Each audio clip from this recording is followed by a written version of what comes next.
పుత్ర పరిశుద్ధాత్మ నామమున ఆమేన్. చిన్న ప్రార్థన చేసుకుందాం.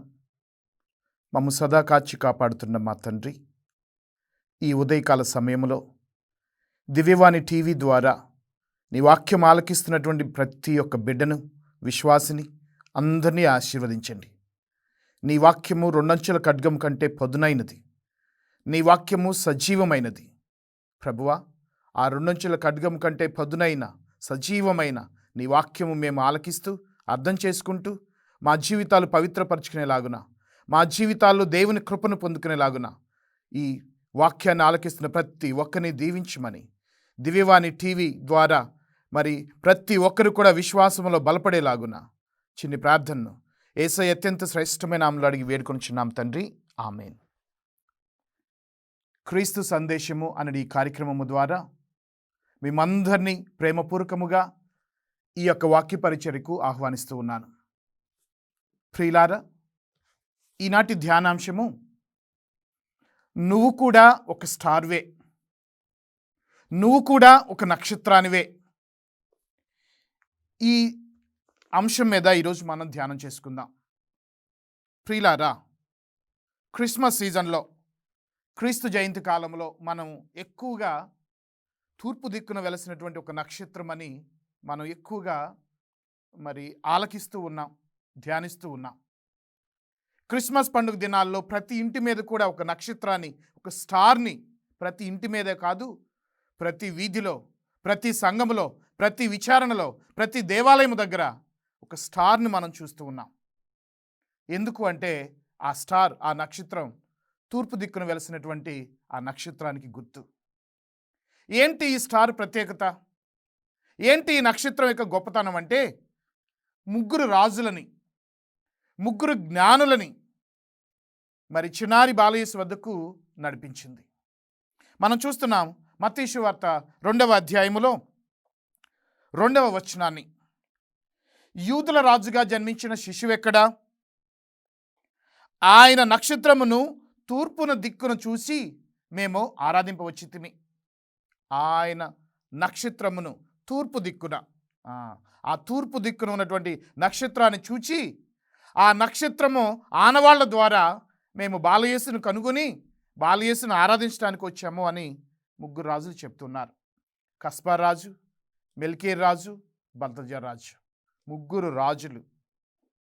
ఈ ముగ్గురు రాజులు మాత్రమే కాదు, ఈ ముగ్గురు జ్ఞానులు కూడా, ఖగోళ శాస్త్రజ్ఞులు కూడా, జ్ఞానము కలిగిన వారు కూడా. మరి ఈ ముగ్గురు జ్ఞానం కలిగిన వారు, ఈ ముగ్గురు రాజులు మనం వాక్యంలో చూస్తాము తూర్పు దేశపు రాజులు అని. అంటే తూర్పు దేశాలు, ఈస్టర్న్ కంట్రీస్ అంటే మనవే. భారతదేశాన్ని కూడా ఈస్ట్ ఇండియా అంటారు, అంటే తూర్పు దిక్కున ఉన్నటువంటి భారతదేశం అని. భారతదేశము, Pakistan, Bangladesh, Malaysia, Japan, China, Singapore, Hong Kong ఇవన్నీ కూడా తూర్పు దేశాలే. మరి 2023 క్రితం ఈ ప్రాంతం నుంచే వెళ్ళుండవచ్చు కస్పర్ రాజు, బల్తజర్ రాజు, మెల్కీర్ రాజు. ఈ ముగ్గురు రాజులు బాలయేసును ఆరాధించాలనుకున్నారు, బాలయేసుని కనుగొనాలనుకున్నారు, ఆయనకు కానుకలు సమర్పించి ఆయన దీవెనలు పొందాలనుకున్నారు ఆయన ఆరాధించి. అయితే ఈ ముగ్గురు రాజుల్ని బాలయేసు చెంతకు చేర్చింది, ఈ ముగ్గురు రాజులని బాలయేసు చెంతకు నడిపించింది ఒక నక్షత్రం. ప్రియులారా, మరి ఈ రోజుల్లో కూడా మనకి చాలామంది స్టార్లు ఉన్నారు, చాలామంది స్టార్లు ఉన్నారు. పవర్ స్టార్ అని, మెగాస్టార్ అని, సూపర్ స్టార్ అని, స్టైలిష్ స్టార్ అని, రెబల్ స్టార్ అని చాలామంది స్టార్లు ఉన్నారు. ఈనాటి యువత ప్రత్యేకంగా ఈ స్టార్లు వెంబడే నడుస్తుంది.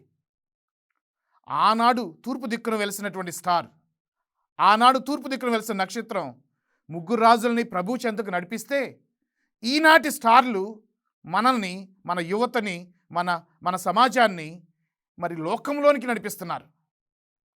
ఆ స్టారు దేవుని దగ్గరికి నడిపిస్తే, ఈ స్టార్లు దేవునికి దూరంగా నడిపిస్తున్నారు, లోకంలోనికి నడిపిస్తున్నారు.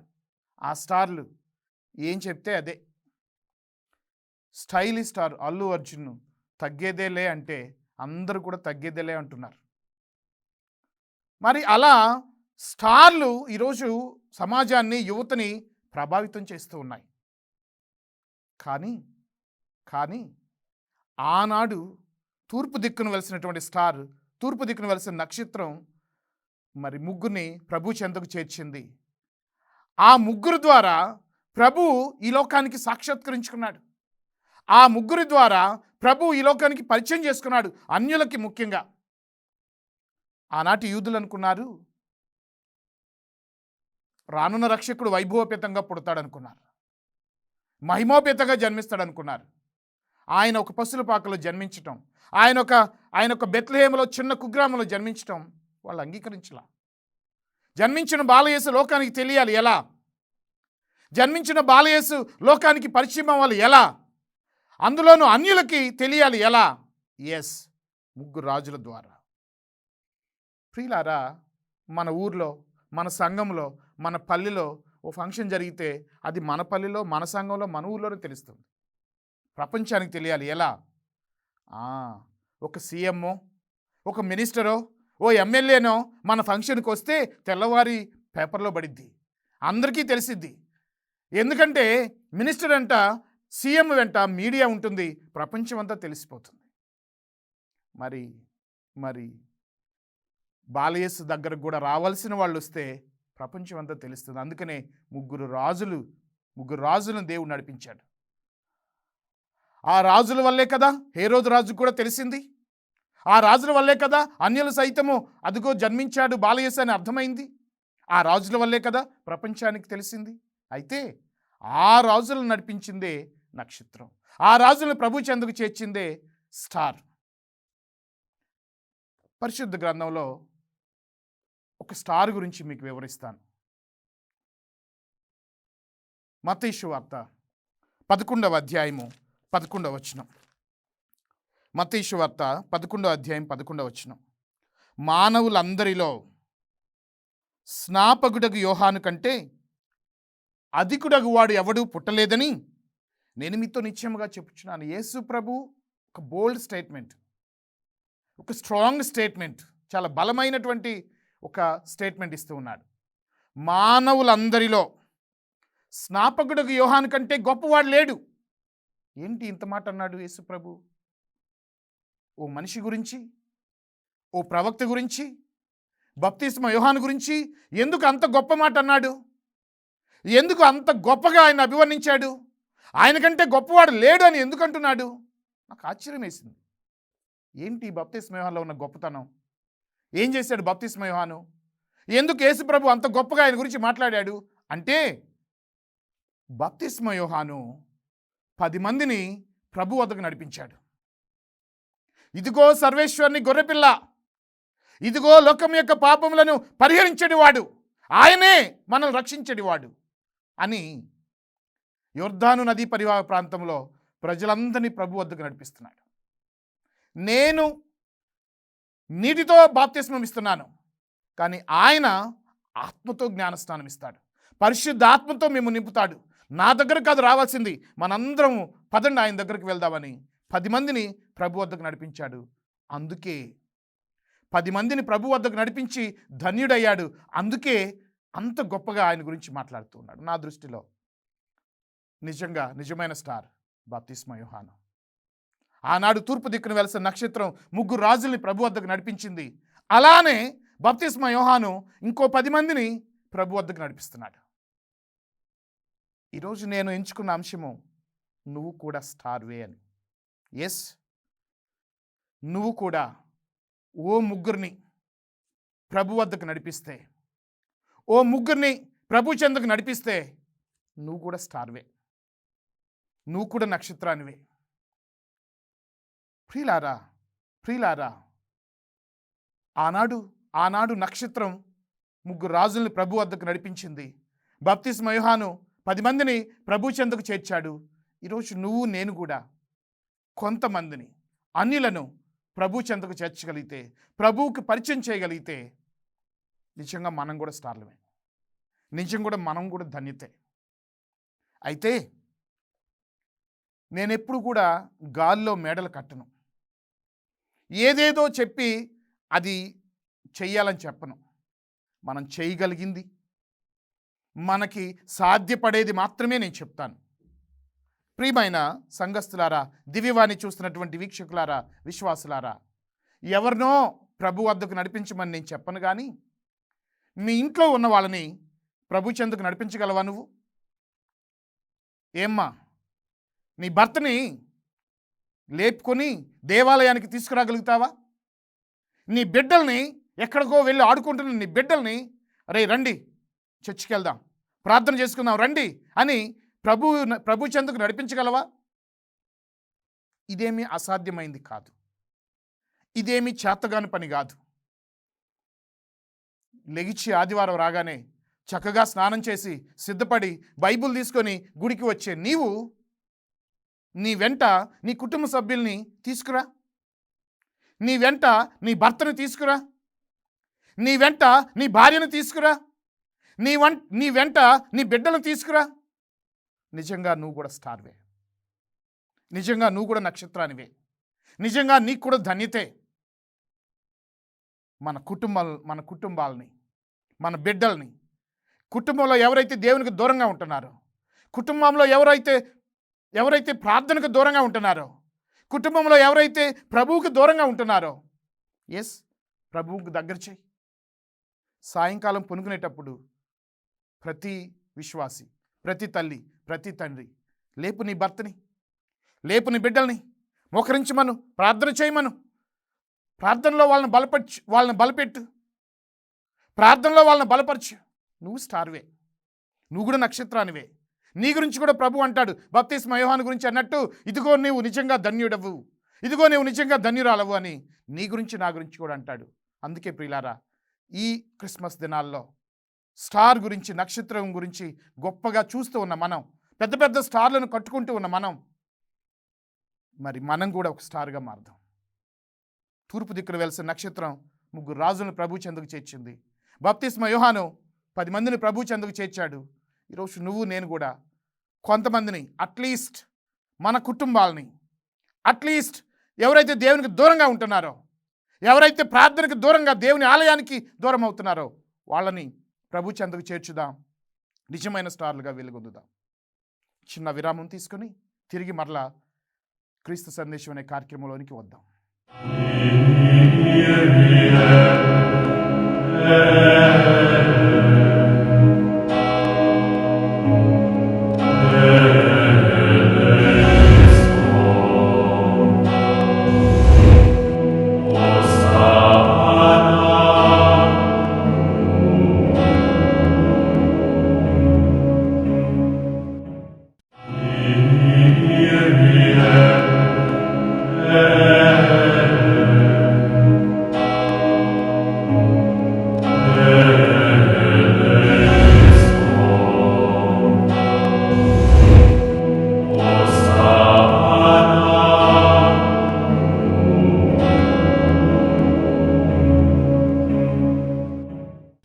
చిన్న విరామం అనంతరం తిరిగి క్రీస్తు సందేశం అనే కార్యక్రమంలోనికి తిరిగి వద్దాం.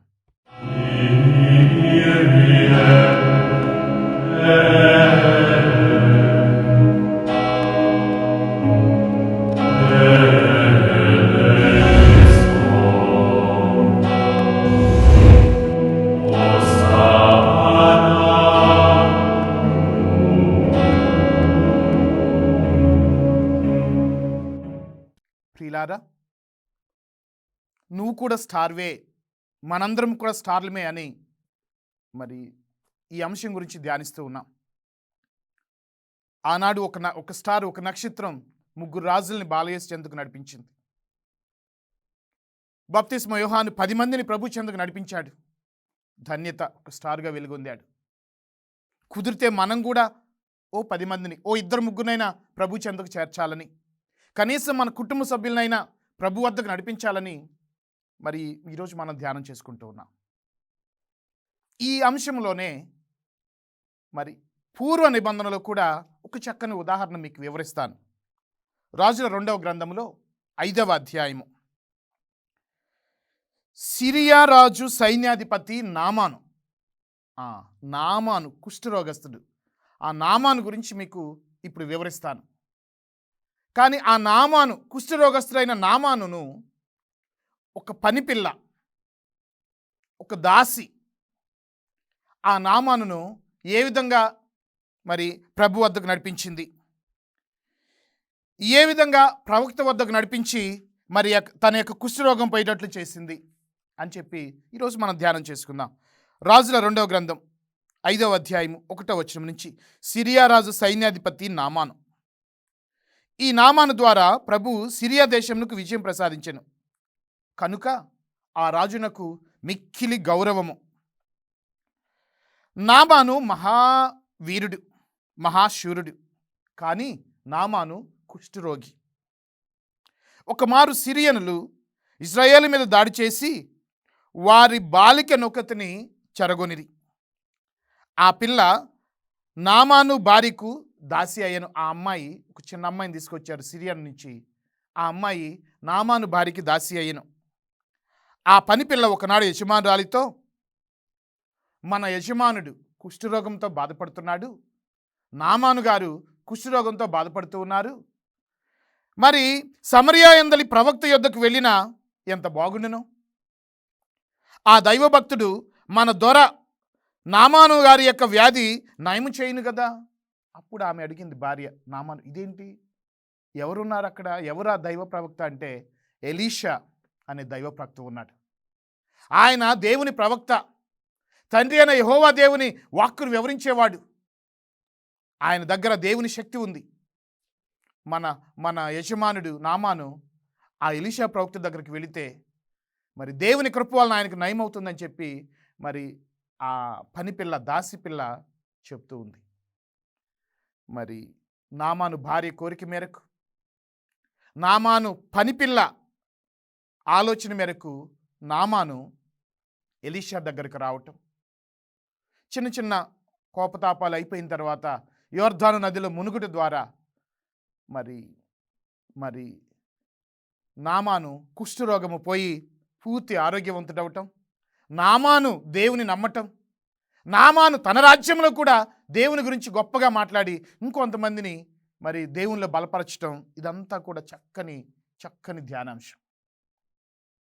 అయితే నా ఆలోచన ప్రకారం నామానుని దేవుని వద్దకు నడిపించిన ఆ పిల్ల, నామానుని ఎలీషా వద్దకు నడిపించి నిజమైన దేవుని తెలుసుకునేటట్టు చేసినటువంటి ఆ దాసి నా దృష్టిలో ఒక స్టారే.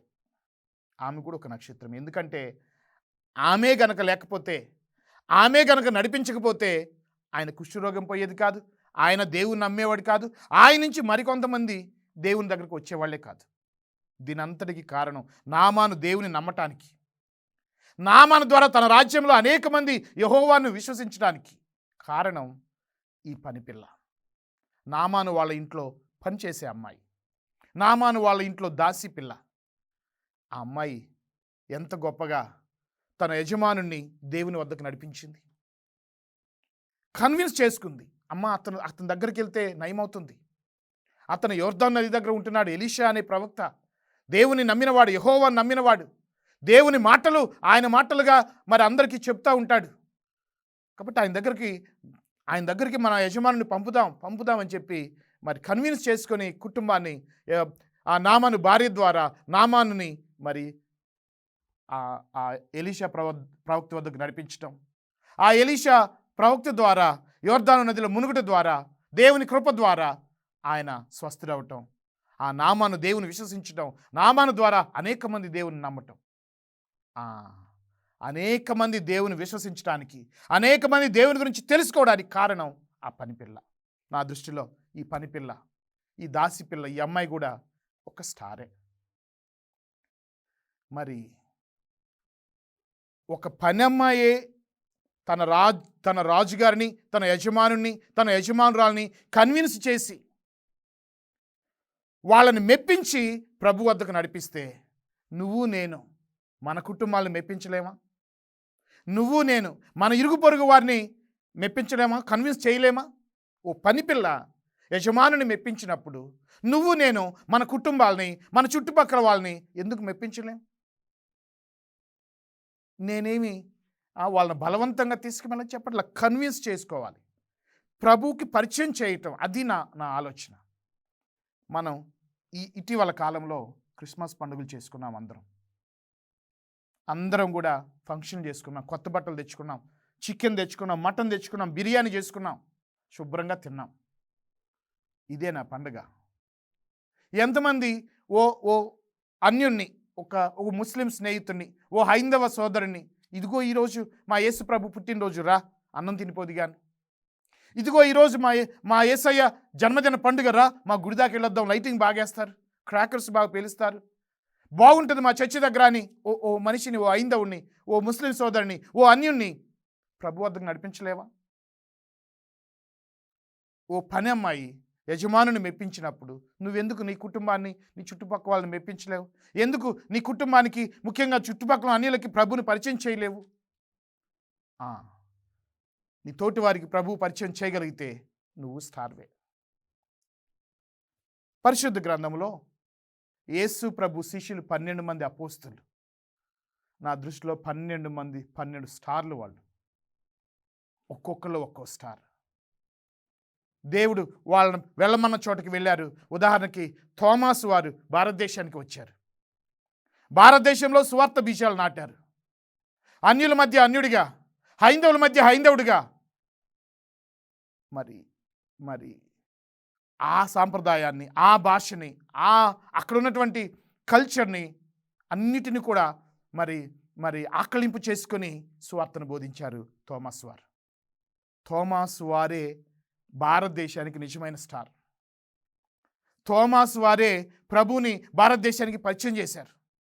థోమాసు వారే కొంతమందిని ప్రభు చెంతకు నడిపించారు ఆ మద్రాసు ఆ ప్రాంతంలో. అందుకే ఆయన పేరు మీద ఇప్పుడు కూడా సెయింట్ థోమస్ మౌంట్ అని, సెయింట్ థోమస్ బసిలికా అని, అలాగనే కేరళలో కూడా సెయింట్ థోమస్ క్రిస్టియన్స్ అని, సెయింట్ థోమస్ క్యాథలిక్స్ అని. థోమాస్ వారు భారతదేశానికి 12 మంది అపోస్తల్లో తన వంతుగా భారతదేశానికి వచ్చారు, భారతదేశానికి ప్రభుని పరిచయం చేశారు. మరి అటువంటి ఆ అపోస్తలు కూడా నిజమైన స్టార్లే. పునీత పౌలు గారు అన్యులకి సువార్తను బోధించాడు. క్రైస్తవులకు కాదు, యూదులకు కాదు, అసలు క్రీస్తు ప్రభు అంటే తెలియని వారికి, అన్యుల మధ్యలోకి వెళ్ళి మరి అన్యులకి ప్రభుని పరిచయం చేశారు. నిజమైన స్టార్ సెయింట్ పాల్. పునీత పౌలు గారు నిజమైన నక్షత్రం, నిజమైన స్టార్. ఎంతోమంది పునీతులు ఎన్నో వేదహింసలు అనుభవించి కూడా మరి ప్రభువుని వాడవాడలా, ప్రభువుని ఊరుగా పరిచయం చేశారు. ప్రభు యొక్క సువార్తను చాటి చెప్పారు. ప్రభు యొక్క సువార్తను చాటి చెప్పడానికి ఎన్ని హింసలైనా భరించారు. ప్రభువుని ఈ లోకానికి పరిచయం చేయడానికి ఎన్నో ఇబ్బందులు పడ్డారు, ఎన్నో హింసలు సంతోషంగా అంగీకరించారు. మత్తయి సువార్త 5వ అధ్యాయం 12వ వచనం, నా నిమిత్తము మీరు హింసించబడినప్పుడు మీరు ధన్యులు. ఎంతమంది పునీతులు. ప్రియులారా, మేత్రాసన గురువుల పాలక పునీతుడు పునీత జాన్ మరియ వియానీ గారు. ఆర్స్ అనే విచారణ ఆయనకు అప్పచెప్పబడింది. దాదాపు 30 సంవత్సరాల పైన ఆర్స్ అనే ఆ పట్టణంలో అందరూ కూడా దేవునికి దూరంగా ఉంటున్నారు. అందరూ కూడా తాగుబోతులుగా, తిరుగుబోతులుగా, సోమరిపోతులుగా, వ్యభిచారులుగా ఉంటున్నారు. జాన్ మరియ వియానీ గారు వాళ్ళు పొలంలో ఉంటే పొలానికి వెళ్ళాడు, వాళ్ళ ఇళ్లలో ఉంటే ఇళ్ళకి వెళ్ళాడు. ఒక్కడే దేవుని ఆలయంలో ప్రార్థన చేశాడు. దేవుని మందస్సు ముందు, దివ్య సత్ప్రసాద మందస్సు ముందు గంటల తరబడి ప్రార్థన చేశాడు. గంటల తరబడి పాప సంకీర్తనలు ఆలకించాడు. ఆర్స్ పట్టణ ప్రజలను ప్రభువు వైపు నడిపించాడు. ఈరోజు ఒక గొప్ప పుణ్యక్షేత్రంగా ఉంది అంటే, ఒక ఆధ్యాత్మిక కేంద్రంగా ఆర్స్ పట్టణం ఉంది అంటే, ఆనాడు జాన్ మరియ వియానీ గారు ఒక స్టార్గా ఆ ప్రజలందరినీ ప్రభువు చెంతకు నడిపించాడు. ఒక స్టార్గా ఆ ప్రజలకి ప్రభువుని పరిచయం చేశాడు, ప్రభువుని రుచి చూపించాడు. వారందరూ కూడా విశ్వాసంలో బలపడ్డారు. జాన్ మరియ వియానీ గారు స్టారే. ఎంతోమంది పునీతులు, అపోస్తలులు, ఎంతోమంది గురువులు, ఎంతోమంది ఉపదేశులు నిజంగా ప్రభువుని ఎవరైతే ప్రజలకు పరిచయం చేస్తారో, ఎవరైతే ఓ 10 మందిని ప్రభు చెంతకు నడిపిస్తారో వారందరూ కూడా స్టార్లే. ఈరోజు ఆ ఆ గొప్ప భాగ్యం నువ్వు నేను కూడా పొందుకోవాలి విశ్వాసులారా, ప్రియులారా. నేను చెప్పినట్లుగా ప్రారంభంలోనే నేను చెప్పినట్లుగా కనీసం మనం ఎవరెవరికో కాదు, మన కుటుంబాలని, మన బిడ్డలని, మన భర్తలని, నీ కుటుంబ సభ్యులని ప్రభు వద్దకు నడిపించు. ప్రియులారా, ప్రియులారా, మరి గొప్ప గొప్ప పునీతులు మదర్ తెరీసమ్మ గారు తన సేవా జీవితం వల్ల అనేక మందిని ప్రేరేపించింది. తన యొక్క సేవా గుణము ద్వారా అనేక మందిని ప్రభు వైపుకు నడిపించింది. మరి ఇటువంటి పునీతులు ఎంతోమంది గురువులు పూర్వకాలంలో పెద్ద పెద్ద స్వాముల గురించి వింటుంటే ఒళ్ళు గుగ్గురుపాటు పడిచింది. ఒక్క విచారణలో 30-40 గ్రామాలు, విశ్వాసం లేదు, దేవాలయాలు లేవు, రోడ్లు లేవు, వాహనాలు లేవు. అయినా ప్రభువుని పరిచయం చేయాలి, ప్రభు వైపుకు ప్రజలను తిప్పాలి అని సైకిళ్ళ మీద కాలిబాటన వెళ్ళి, రోడ్లు సరిగా లేని ప్రాంతాలకి, గ్రామాలకి, ఊర్లకి, పల్లెలకి వెళ్ళి ప్రభువు గురించి చెప్పి ప్రభుని పరిచయం చేసి ప్రభు వైపు తిప్పారు పూర్వకాలపు పెద్ద పెద్ద స్వాములు, తెల్ల స్వాములు, మన స్వాములు. వాళ్ళందరూ నిజమైన స్టార్లే. వారందరూ కూడా మనందరినీ, మన విచారాలని, మన సంఘాలన్నిటిని కూడా వారు బలపరిచిన వాళ్ళే. వారి యొక్క కృషి ద్వారానే ఈనాడు సంఘాలు ఇవన్నీ కూడా ఇలా ఉన్నాయి. ప్రియులారా, మరి వాళ్ళ బాటలోనే మనం కూడా కొంతమందినైనా ప్రభు వద్దకు నడిపిద్దాం, కొంతమందినైనా ప్రభు చెంతకు చేర్చుదాం. గొప్ప స్టార్లుగా నిజమైన ధన్యతను మనం కూడా పొందుకుందాం. పితా, పుత్ర, పరిశుద్ధ ఆత్మ నామమున ఆమేన్.